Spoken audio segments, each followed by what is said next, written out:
विशाल वर्मा जी दिल्ली से। राधे राधे। राधे राधे महाराज जी, आपके चरणों में कोटि कोटि प्रणाम। महाराज जी, 2 साल हुए भगवान जी और आप श्री संतों की कृपा से भक्ति मार्ग में प्रवेश मिला।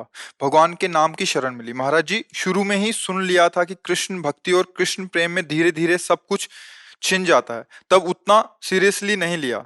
अब इधर सब कुछ धीरे धीरे छिनता जा रहा है और कृष्ण प्रेम भी अभी प्राप्ति वैसी नहीं मिल पा रही। महाराज जी, कृपा मार्गदर्शन। तुम्हारा था क्या जो छिन गया, हमें बताइए भाई। रिपोर्ट तो हम तब कर सकते हैं जब हमारी कोई वस्तु छिनी हो। आपका था क्या, हमें बता दीजिए। आपने क्या रचना की और आपका क्या पुरुषार्थ था? किसमें? पांच भौतिक शरीर में, ये पंचभूतों से बना हुआ, या आप में है? आप भगवान के अंश हैं। क्या पुरुषार्थ? अगर वो एक आंख हटा देते हैं, उनकी मौज की बात है, वो एक से दिखाना चाहते हैं, उनकी वस्तु है ना। आपकी क्या, हमें बता दो। आपका क्या है? आपका क्या है, आप बताइए। पढ़े लिखे गए आप तो भगवान ने बुद्धि दी है ना। बुद्धि का हरण कर ले तो फुटपाथ में कागज बटोरते घूमते। है क्या आपके पास? अब जो बात आई छिन गई, तो इसका प्रारब्ध है, आप समझो। जो हम लोग कहते हैं भगवान सर्वस्व छीन लेते हैं, उसका तात्पर्य होता है मन और इंद्रियों को भगवान में समर्पित होना। भगवान अपने बच्चों की बाहरी लीलाओं का, खेल खिलौनों का विनाश नहीं करते। भाव को समझिए। अवश्य में भोक्तव्यम कृतम कर्म शुभाशुभम। अभी आप उस कोटि के शरणागत नहीं कि आपके शुभ और अशुभों का विनाश हो गया हो, समझना। आप खुद स्वीकार करते हैं 2 वर्ष से भक्ति में। अब किस कोटि की भक्ति है 2 वर्ष में जागृत हो गई वो, आप देखो। इसके पीछे क्या होता रहा जन्म जन्मांतरों में, इसी जन्म में आप देखो। तो जो बोया है पीछे साल की फसल, खाना तो पड़ेगा ना। और उसमें कह दें कि हमने बम्बूल बोया था, कांटे आ रहे हैं, भगवान ने जब से भक्ति शुरू की तब से कांटे खाने को मिल रहे हैं। गलत बात। पिछले वर्ष जो आपने किसानी में बोया, इस वर्ष वही खाओगे। अब जो बो रहे हो उसे तुम आगे फसल काटोगे। अभी इस कोटि का तुम्हारा ज्ञान या भक्ति नहीं आई जिसने जन्म जन्मांतरों के संस्कारों को भस्म कर दिया हो और विशुद्ध ज्ञान से प्रकाशित हो गया हो, तो फिर प्रश्न ही नहीं आएगा कि हमारा छीन लिया क्या। भ्रम, अज्ञान, मोह, पाप। भगवान क्या छीनते हैं? ये छीनते हैं। नहीं, लड़का छीन लिया तो भ्रम ही तो था, तो कि वो तुम्हारा पुत्र है। भगवान ही तो आए थे, तुम जान पाए क्या? तुम्हारे कर्म के भोग को देने के लिए उतने समय तक वो भगवान ही अंदर आए हुए थे पुत्र रूप में। तुम भ्रम से अपना मान लिया, इसे रो बैठ के। तुम्हें भ्रम रुलाएगा नहीं। मेरा ऐश्वर्य छीन लिया, तो अनंत ब्रह्मांडों का ऐश्वर्य किसका है? भगवान का है। मुनीम बन के रहते तो ठीक से चल लेते, मालिक बन गए तो माया ने विध्वंस मचा दिया कि मायापति तो सिर्फ एक ही है, श्री हरि। तू मायापति कैसे बन सकता है? तो मेरा बेटा बेटा बन के रहता, मुनीम बन के रहता, तो मालिक की संपत्ति। अगर मुनीम रहोगे तो घाटा मुनाफा में समान रहोगे। हमें तो पेमेंट मिल ही रही, जो घाटा पर वो मालिक का, जो मुनाफा हो मालिक। तो मुनीम बने नहीं, क्योंकि घाटा मुनाफा का तुम्हारे ऊपर असर हो रहा है। तुम हर्षित हो रहे हो और शोकित हो रहे हो। सिद्धांत से समझोगे तो भगवान पर कभी दोष नहीं लगा पाओगे। सच्ची मानिए। क्या छीन लिया है जब कुछ था ही नहीं मेरा? तो छीना क्या? कोरा अहंकार छीना है, हमारा अज्ञान छीना है, हमारा भ्रम छीना है। बात सत्य मान लीजिए। भगवान जैसा कृपालु कोई नहीं, अध्यात्म जैसा कोई मार्ग नहीं है। परमानंद प्राप्ति के लिए अध्यात्म मार्ग है। जब हम अध्यात्म मार्ग में चलते हैं तो इसमें एक गुप्त बात है कि अनंत जन्मों के पापों को भगवान भस्म कर देते हैं। पर जो उन जन्मों से पाप कर्म का फल निकालकर इस शरीर की रचना हुई है, वो हमें भोगना पड़ेगा।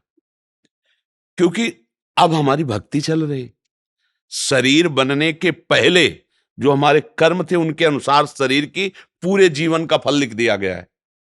इतने समय के बाद ये रोग होगा, इतने समय के बाद हाथ टूटेगा, इतने समय के बाद आंख टूट, हमारे कर्म के अनुसार। और भक्ति अब हम कर रहे हैं तो हमारी भक्ति पीछे के जो कर्म संस्कार जमा है उनको नष्ट कर दिया। आगे जो कर्म संस्कार भक्त हैं इसलिए गंदे होंगे नहीं। अगर भूल चूक से हो भी जाएं तो भगवान उससे क्षमा कर देते हैं। रात न प्रभु चित्त चूक किए की, करत सुरत सै बार ही की। हृदय से देखते मेरा भक्त है, क्षमा कर देते हैं।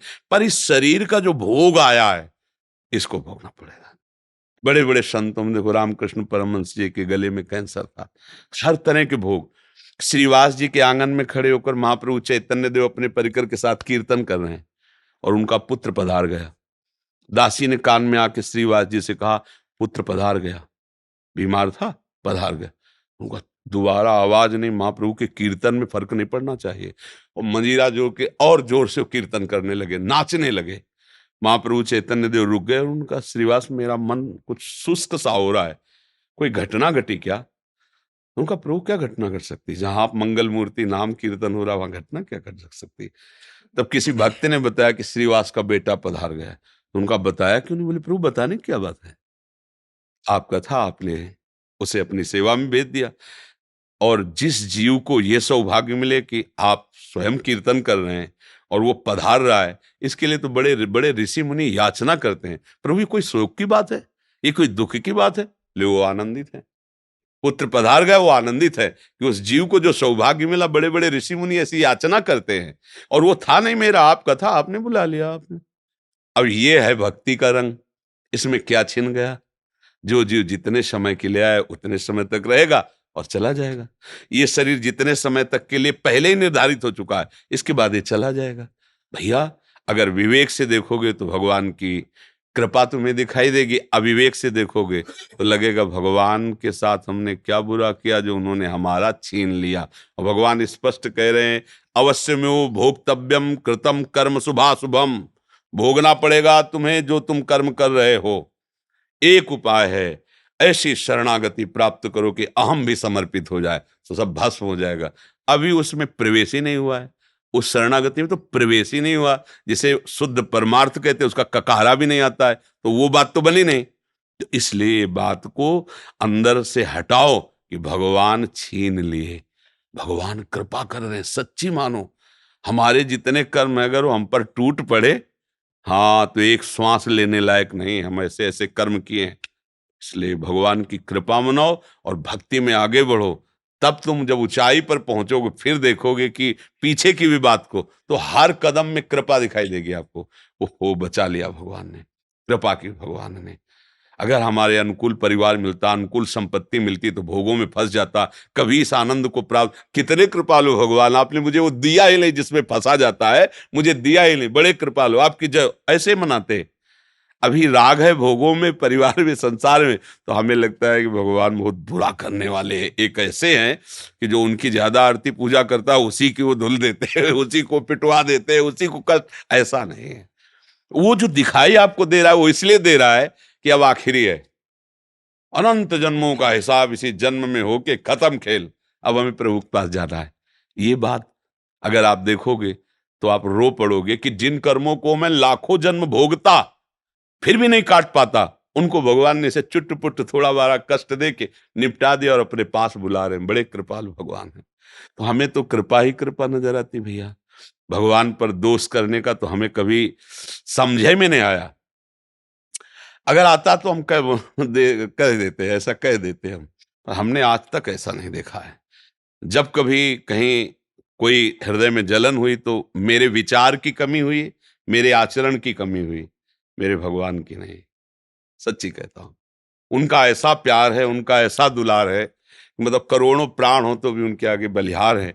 जहां मैं जला हूं वहां मेरी सोच गलत हुई है, मेरी चेष्टा गलत हुई है, वहां मैं जला हूं। उनकी कृपा में कहीं जलन नहीं है। हमसे गलती हुई है, तब इस बात का मुझे बोध हुआ बाद में कि ये हम गलत चिंतन किए, ये गलत हमारी चेष्टा थी, इसलिए मुझे वो जलन हुई। वो भगवान की तरफ से नहीं, वो क्रिया का फल है। भगवान की तरफ से तो कृपा ही कृपा है, कृपा ही कृपा है। बोलो हमारे ऐसे कोई पुण्य है कि हम वृंदावन आने लायक हैं? सोचो जरा, जिस वृंदावन के लिए बड़े बड़े महापुरुष, जो रज शिव सनकादिक याचत, सो रज शीस चढ़ाऊं, किशोरी तेरे चरणन की रज पाऊं। भला इस रज में हम आने लायक? श्री राधिका कृपा बिन सबके मनन अगम, मन से भी नहीं सोच सकते वृंदावन। आप तन से आए हो वृंदावन, आपके ऊपर कितनी कृपा लाडली की। यदि वो छीनने वाले होते तो तुम्हें भेजते ही नहीं यहाँ। सोचो। अच्छा, हनुमान जी को देख करके विभीषण जी के हृदय में भा कि अब मोहि भाव भरोस हनुमंता, बिनु हरि कृपा मिल। आप संत समागम में बैठे हैं, अहो भाग्य। सुत दारा धन लक्ष्मी, पापियों के घर होए, संत समागम हरि कथा, तुलसी दुर्लभ। भगवान ने छीना नहीं, आपको दिया है। दुर्लभ मनुष्य दे, दुर्लभ सत्संग, दुर्लभ भगवान नाम, ये सब दिया है। आप देने पर नजर करो। जो छीनने की बात करे वो विनाशी है, वो अपने समय से नष्ट हो जाएगा, उसे कोई छीनता नहीं है। बर्फी रख दो जो बहुत बढ़िया दिखाई देती, 2-4 दिन में ऐसी फफूंदी और दुर्गंध हो जाए, क्योंकि उसका स्वरूप ही यही है, खाने क्या देखने लायक नहीं रह जाएगी। देखो एक समय चिकने चुपड़े बच्चे थे, जवान हुए, झुर्रियां पड़ रही, मरने की दशा आ रही, ये भगवान थोड़ी कर रहे हैं, ये इसका स्वभाव है भैया। फूल है, फल लगा, पका, गिरा, खाया गया, मल बन गया, नहीं खाया गया, सड़ गया। ये यहां ये सिस्टम है, परिवर्तनशील, विनाशमय, ये सिस्टम है, इसको दोष नहीं दिया, ये सिस्टम है। हर लोग का अलग अलग सिस्टम है, ये यहाँ का सिस्टम है। वही तुम्हारे साथ जब हो रहा, तुम्हें लग रहा भगवान छीन रहे हैं, तो यहां कुछ अविनाशी हो तो मुझे बताओ, कुछ अविनाशी, प्रभु ने अविनाशी चीज तुम्हारी छीन ली हो तो हमें बताओ। जब भगवान लिख दिए हैं, मान लो आप जाओ किसी पुस्तकालय में और कह दो जरा 1 इंजेक्शन 2 टेबलेट और वो जरा, तो कहेगा भैया लिखा क्या देख लो इसमें। बोले पुस्तकालय, तो बोले आप मांग क्या रहे हो, औषधालय जाइए आप, इसमें भगवान ने लेबिल में लिख दिया है दुखालयम अशाश्वतम, दुखालय और नाशवान। अब भगवान ने क्या छीना है भैया, इसमें लेबिल लगी हुई, पहले पढ़ो, जहां तुम आए हो इसका नाम मृत्यु लोक है, इसमें दुख ही दुख है, इसमें सब कुछ छूटने वाला है। अब तुम पकड़ के बैठो कि हमारा ना छूटे, तो आज तक कोई ऐसा नहीं रहा कि जिसका पकड़ा हुआ कुछ बचा हो, सब छूट गया है, शरीर भी छूट गया है। क्या मिला? नाम, परम धन राधा नाम। कबीरा सब जग निर्धना, धनवंता नहीं कोई, धनवंता सोई जानिए जाके राम नाम धन, राधा नाम, कृष्ण नाम, श्याम नाम। तो भैया आपको प्रभु ने दिया है, वो दाता है, वो लेने वाले थोड़ी हैं। भूल से सरकारी संपत्ति पर कब्जा कर लो और जब सरकारी पार्षद आके छुड़ाएं तब आप गाली दो सरकार को, तो भाई देखो तुम्हारी भूल है, माफीनामा तुम्हें लिखना चाहिए।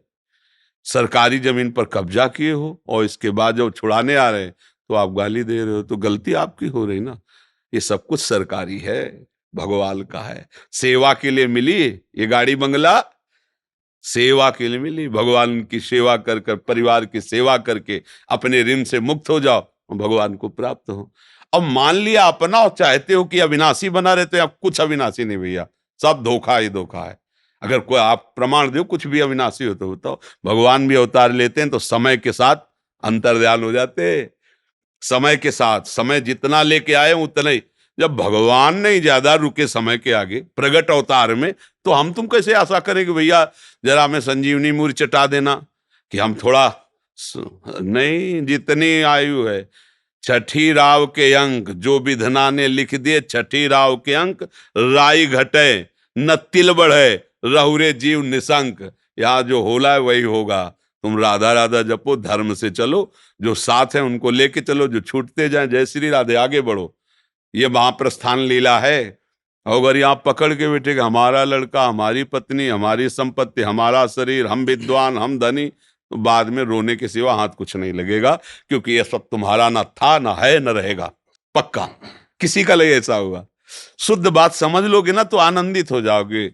और नाटकबाजी से इसका हल होना नहीं है। नाटक में नाटक क्या, गंदी नाली के पानी से हाथ धोगे तो पवित्र थोड़ी हो जाएंगे। माया का नाटक चल रहा है। मैं और मोर तोर तय माया, एकमात्र भगवान है, दूसरा कुछ नहीं, माया ही सब कुछ ऐसा दूसरा दिखा रही।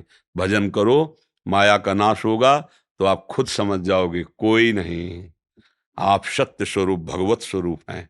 आप कोई मनुष्य नहीं हैं, आप कोई जीव जंतु नहीं है, आप भगवान के अंश अर्थात भगवत स्वरूप हैं आप। बस यही तो भूल गए, और यही याद आ जाए तो अभी मस्त हो जाओगे, अभी आनंद आ जाएगा। कोई था नहीं, कोई है नहीं, कोई रहेगा नहीं, एक ही था, एक ही है, एक ही रहेगा, बात पकड़ लीजिए। दूसरा तुमने जो माना है तुम्हारा भ्रम है, इसलिए तुम्हें रोना पड़ेगा, भयभीत होना पड़ेगा, दुखी होना पड़ेगा, यही तो हो रहा है ना।